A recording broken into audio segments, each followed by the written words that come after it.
Hey, this is Catlin with a quick video on how to use SyncTV episodes to help students develop their speaking and listening skills. And this particular video is going to focus on kind of level one, getting them observing SyncTV episodes, critiquing them, and then discussing them. So before students can be really successful in a small group discussion, they have to see what success in a small group discussion looks like, which is why I really like using the SyncTV episodes as models for kids. So the first few SyncTV episodes students watch, I encourage the teachers that I'm working with, that I'm coaching, to use this two-column chart. And the two-column chart gets students thinking about two very different aspects of the conversation: the content and the discussion strategies. So the discussion strategies go in this column. And the idea is that as students are watching a group of young people engaged in a conversation about a study sync text,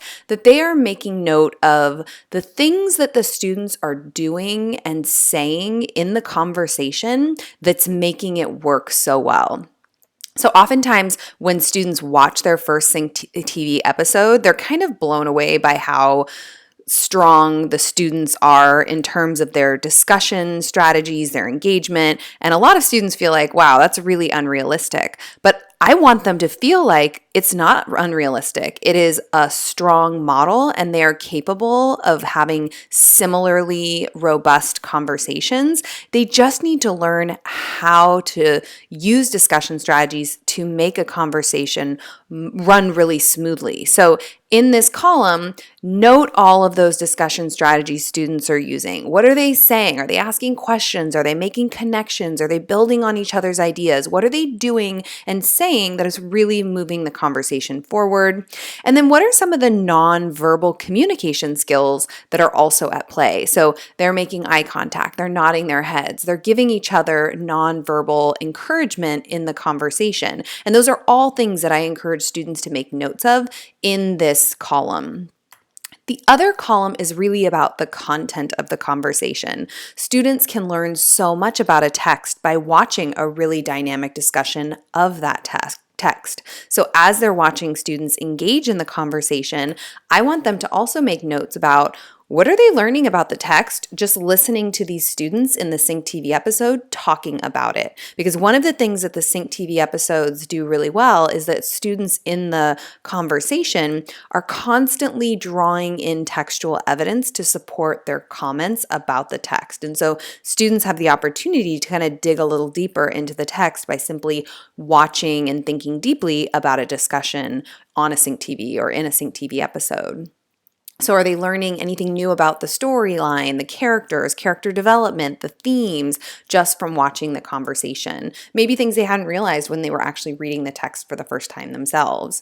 And then what questions are coming up for them based on watching this conversation? Are there things that are unclear, things they want to know more about that they can note in that column as well? Now, one of the things I will say is really important in the beginning, and I put this little tip at the top of the two-column chart, is encourage students to pause the video every 30 seconds to kind of stop and record their notes. Otherwise, I've been in a lot of classrooms where teachers are using this strategy and students get kind of sucked into the video and they forget to pause it and make notes in the columns. So just explicitly asking them to kind of slow down, pause the video every 30 seconds, make some notes about the discussion strategies that they noticed, about the content of the conversation, and any questions that came up for them. And then once they've had an opportunity to watch the episode, complete their two-column chart, then I want them to engage in a small group or a pair discussion of kind of that whole experience. So in pairs, in a small group, I want them to talk about what discussion strategies did you notice that the students in the SyncTV episode were using? What were they doing that was nonverbal in the conversation that seemed to drive the conversation forward or seemed to help the conversation run more smoothly? What did they learn just about the text from watching the conversation? Are there things that they hadn't realized when they read the text that now they do understand because of watching this conversation? What questions do they have about the text based on this discussion that they saw. And then if they had to choose one discussion strategy from the right-hand column of that chart that they wanted to try to work on for themselves, what would they choose? So just one discussion strategy they saw students in the SyncTV episode use that they would like to work on when they engage in discussions with their peers.